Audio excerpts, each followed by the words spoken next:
तो आज हमारे स्कूल में देखिए सर आए हुए हैं और अभी यहाँ पे बेसिकली होगा कीर्तन और सब लोग कीर्तन में पार्टिसिपेट करेंगे हम। ये प्रभु जी ने अपने सीने में 15 गोलियाँ खाई है भारत को बचाने के लिए, मतलब हमारे इंडियन लोगों के लिए। हाँ उड़ता आकाश, हाँ उड़ता आकाश। हरे कृष्णा। तो आज हमारी मुलाकात हुई है, मतलब मेरा बहुत सपना था मिलने का और आज ठाकुर जी की कृपा से पूरा हो गया। ये सर से मिलने का सपना मेरा इतने दिन से था। तो मतलब आप ना मेरे इंस्पिरेशन हो, मतलब मैंने आपको टीवी में भी देखा है और बहुत जगह पे देखा है, तो मैं आपसे ना बहुत इंस्पायर होता हूँ। और आज मेरा जो इच्छा था, मुझे सुबह ही जब पता चला 2 दिन पहले कि आप आ रहे हो, तो मैं दिल से ऐसा खुश हो गया, मतलब अरे बहुत दिन से सोचा था और आज वो पूरा हो गया। तो आप अपना ब्लेसिंग्स बना के रखिए। बिल्कुल। मेरे इंस्पिरेशन जो है मेरा देश का यूथ है, ठीक है, जो अपने भावों से कर्मों से इस राष्ट्र निर्माण में लगा हुआ है किसी न किसी माध्यम से। छोटा सा मैकेनिक भी है, वो भी अगर काम कर रहा है तो वो भी एक राष्ट्र के लिए काम कर रहा है। अगर मेरा यूथ काम करता है तो वो राष्ट्र का निर्माण करता है। यही हम जैसे लोगों के लिए बहुत बड़ी प्रेरणा है। तो मैं अपने यूथ और राष्ट्र के ऊपर गर्व करता हूँ और यही मेरी प्रेरणा है। मुझे बस एक सवाल पूछना था आपसे कि जब भी आप उस फाइट में थे, आप इतने हिमालयों के बीच में थे, इतने पहाड़ थे, एक ऐसी क्या चीज़ थी जो आपको इतना मोटिवेट कर रही थी फाइट करने के लिए? क्योंकि आपके इतने सारे गोली लग चुकी थी आपको और आप एकदम, मतलब होता ना, अगर नॉर्मल व्यक्ति रहे ऐसा तो मेंटली अनस्टेबल हो जाए, वो हो जाए। ऐसी क्या चीज़ थी जो आपको इतने लंबे समय तक इंस्पायर कर रही थी? देखिए कि ये हमारे देश की जो ना संस्कृति बहुत विरासत में हमें मिली है, बहुत प्राचीन भी है। इसमें जो संस्कृति में सबसे बड़ा है आध्यात्म, जो हमें अपनों से जोड़ता है और अपने आप से जोड़ता है। जब हम अपनों से जुड़ते हैं, अपने आप से जुड़ते हैं, तो इस धरती से जुड़ते हैं जिसने हमें पैदा किया। और ये धरती हर जगह, पूरी दुनिया में धरती तो एक ही जैसी है, लेकिन भाव इंसानों के अलग अलग हैं। हम इसको माँ के रूप में पूजते हैं, पेड़ों को जो है भगवान के रूप में पूजते हैं, नदियों को माँ के रूप में पूजते हैं। तो हमारी जो संस्कृति रही है देश की, वो प्राकृतिक रही है। सही बात। हम प्रकृति से जुड़े हैं और प्रकृति को चलाने वाली शक्ति है। जब हम प्रकृति से जुड़ेंगे तो इस शक्ति से भी जुड़ेंगे।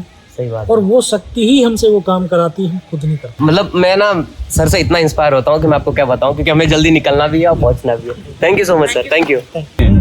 तो एक समय था ये आत्महत्या करने भी चले गए थे। अच्छा। हाँ, तो लेकिन फिर वो क्या इंस्पिरेशन हुई ठाकुर की, कोई साधु ने इनको इंस्पिरेशन दी, तब ये बिठली को कम्युनिटी के लिए एक यूथ आइकॉन बन गए। तो लोगों को प्रेरणा देते हैं कि नहीं, इसके साथ भी गर्व से जी सकते हैं।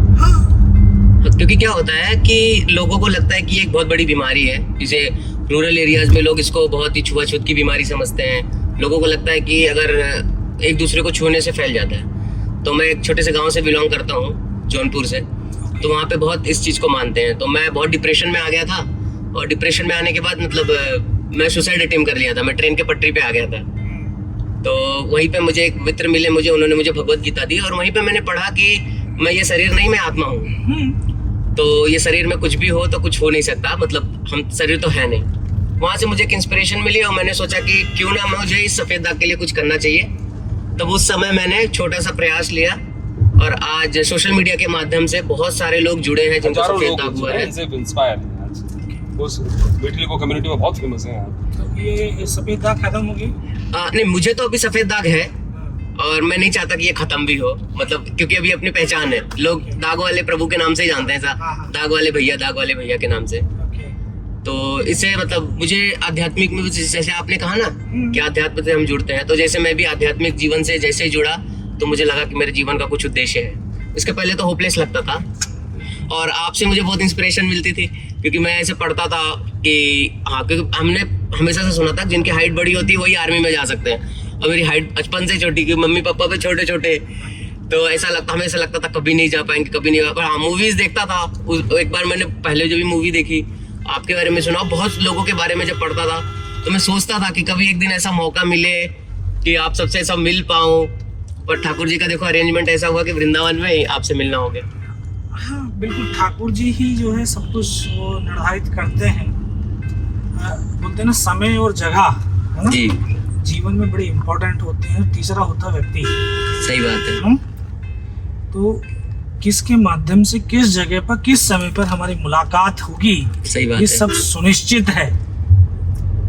हम और वृंदावन तो ठाकुर नाम से ही चलता है। वृंदावन तो ठाकुर के नाम से चलता है। आपको ना अभिवादन भी आपको राधे राधे मिलेगा यहाँ। हाँ, और इस्कॉन में हरे कृष्णा और राधे राधे, तो यहाँ कोई भी नमस्ते या गुड ये सब नहीं बोलता। चीजें समझना, और वास्तव में जैसे आध्यात्मिक जीवन में जब मैं जुड़ा तब मुझे धीरे धीरे पता चला, और उसके बाद बोलते ना जैसे फूड फॉर लाइफ में मैं ज्वाइन किया, फिर इतने अच्छे अच्छे मित्र मिले, जैसे मेरे पार्थ प्रभु जी हैं, वो बहुत इंस्पायर करते हैं, हमेशा गाइड करते रहते हैं। ये एक सबसे बड़ा मार्ग तो यही है कि अगर हम आध्यात्मिक मार्ग से हम जुड़ गए हैं तो ये शायद हमारे जीवन, जो हमने मनुष्य जीवन इस धरती पर लिया है, जी शायद हम इस जीवन को सार्थक कर पाएंगे। सही बात है। क्योंकि जब तक हम अध्यात्म से नहीं जुड़ते हैं तब तक हमें इस धरती पर आने का मकसद पता नहीं चलता है सही बात है ना।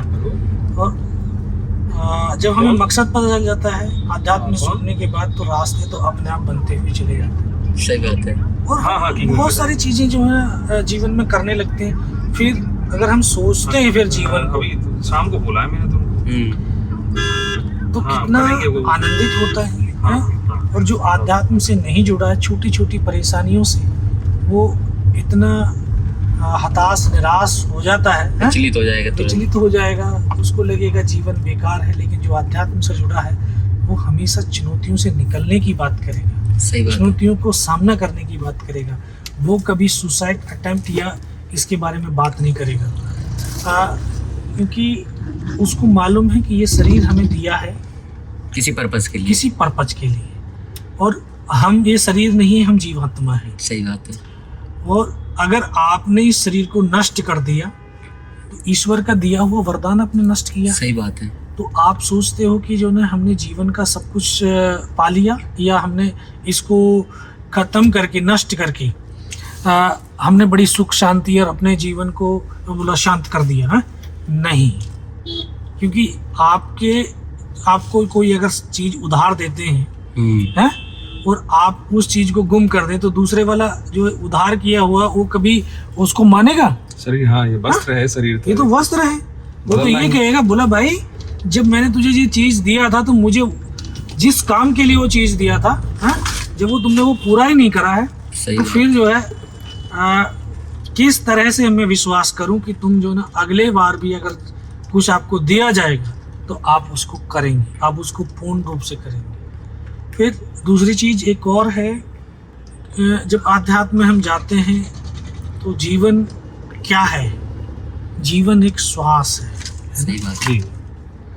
अगर सांस है तो ये शरीर भी चल रहा है और हम काम भी कर पा रहे हैं।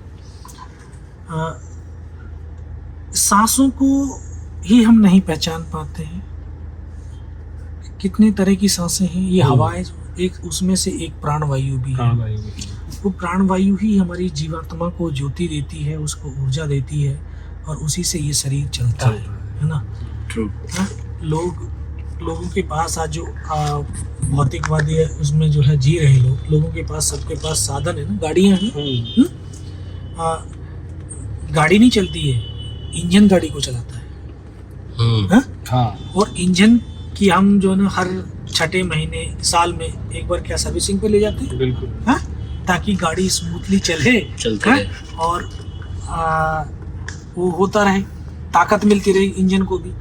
तो आपकी जो इंजन है वो आपकी जीवात्मा है, वो आत्मा है। हमने कभी उसकी सर्विस करने की कोशिश ही नहीं करी, पूरा जीवन ऐसे निकल जाता है भाग दौड़। ठीक बात है। तो वो अभी आपका प्रश्न होगा कि इसकी सर्विसिंग कैसे हो सकती है? हाँ? इसकी सर्विसिंग होगी कि जब आप आध्यात्म से जुड़ेंगे, अपने आप से जुड़ेंगे, आचार्यों से मिलेंगे और प्रयोग करेंगे जीवन में। सही बात है। ठीक है, आप अपने आप से भी जुड़ गए हैं, लोगों से बोल रहे हैं। हाँ, एक माध्यम हो सकता है ये भी, लेकिन जब आप अपने आप में थोड़ी सी साधना करना सीखेंगे। साधना कैसे होगी? जब आप अपनी सांसों को साधना शुरू करेंगे, तो जब आपकी सांस सदती है, यानी सांस कंट्रोल होती है, तो आपका माइंड कंट्रोल होता है। और जब माइंड कंट्रोल होगा तो माइंड किसको? बॉडी को कंट्रोल करता है। आपका शरीर भी उसी तरह की प्रतिक्रियाएं करेगा जिस तरह का आपका माइंड, जैसा आप चाहेंगे वैसा। सही बात है। भगवत गीता में भी है राजयोग क्या। हाँ, ये राइट। तो ये बहुत जरूरी है। तो इस जब आप अपने आप से कनेक्ट हो रहे हैं, अपनी आत्मा से कनेक्ट हो रहे हैं, आप अपनी उस आत्मा से प्यार करने लगे हो, है ना। तो जब आदमी किसी से जब प्रेम करता है, प्यार करता है, तो उसके प्रति वो समर्पित होता है सही बात है ना। जी। और जब समर्पण भाव आ जाता है तो क्या होता है कि हम अपने जो कर्म है ना, इस शरीर को न दे करके उस आत्मा को दें, तो वो उसमें क्या होगा, एक नई और चेतना का जो है संचार होगा, और वो चेतना जो है फिर इस शरीर को और ज़्यादा एनर्जी देगी। आप देखते होगे कि आपने जब कोई काम करते हो अपनी चेतना से, उस आत्मा से, तो आप कई घंटे काम करते चले जाओ, क्योंकि उस काम के प्रति आप जो है क्या हो गए, समर्पित है।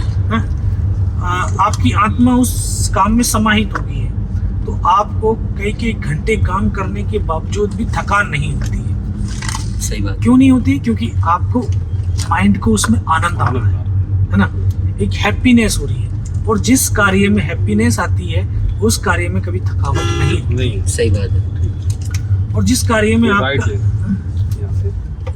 में आपका जो है माइंड नहीं है, मन नहीं है, आत्मा नहीं है, बड़ा बोझिल बन जाता वो है। बड़ा बोझिल हो जाता है, और आप थोड़ा सा कुछ करते ही आपके शरीर के अंदर थकावट महसूस होती है। और मैं दोस्तों आपको ये बताना भी चाहता हूँ, क्योंकि ये शरीर नहीं थकता है कभी भी। हम माइंड से, मन से, मन थकता है, मन थकता है, माइंड उससे थक जाते हैं। और जब वही शरीर को थका देता है। हाँ। सही बात है। लोग मेरे से प्रश्न पूछते हैं कि बोला जी आपको गोलियां लगी थी तो आपको दर्द क्यों नहीं हुआ?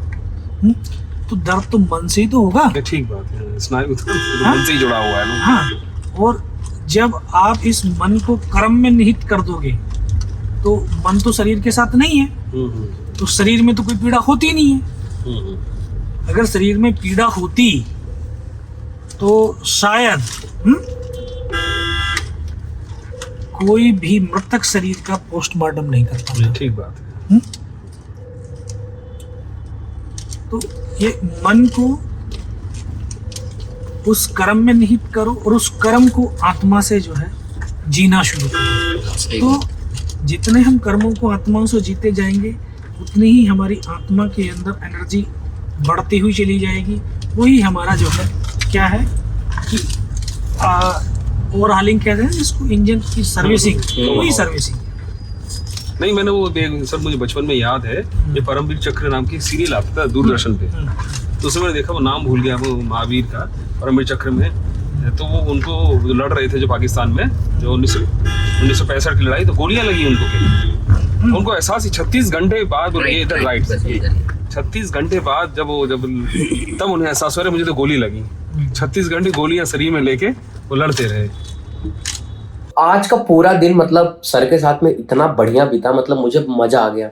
और सर ने जो टाइगर हिल के ऊपर जो अब उसके ऊपर जो बचाए थे, उनके ऊपर बहुत सारी मूवीज भी बनी हुई है। अगर आपने मूवीज नहीं देखा तो देख लेना। मैं तो सर के साथ में पर्सनली काफी देर तक रहा, और बहुत सारी चीजें कैमरे पे बात हुई, कैमरा बंद हुआ तभी भी बात हुआ। He is my inspiration. Actually Indian army ना हर एक व्यक्ति के लिए इंस्पिरेशन है, क्योंकि उनकी जो लाइफ है वो पूरा के पूरा डेडिकेटेड है समाज के लिए, देश के लिए। तो मुझे मिलकर ना बड़ा आनंद आता है, मतलब ऐसा बोल सकता हूँ, दिल खुश हो जाता है। Thank you so much sir. अगर आप ये वीडियो देख रहे हो, आई एम श्योर, मतलब मैं आपको वीडियो भेजूंगा ये, तो मुझे बहुत अच्छा लगा आपसे मिलके, and I just love you. Thank you so much sir.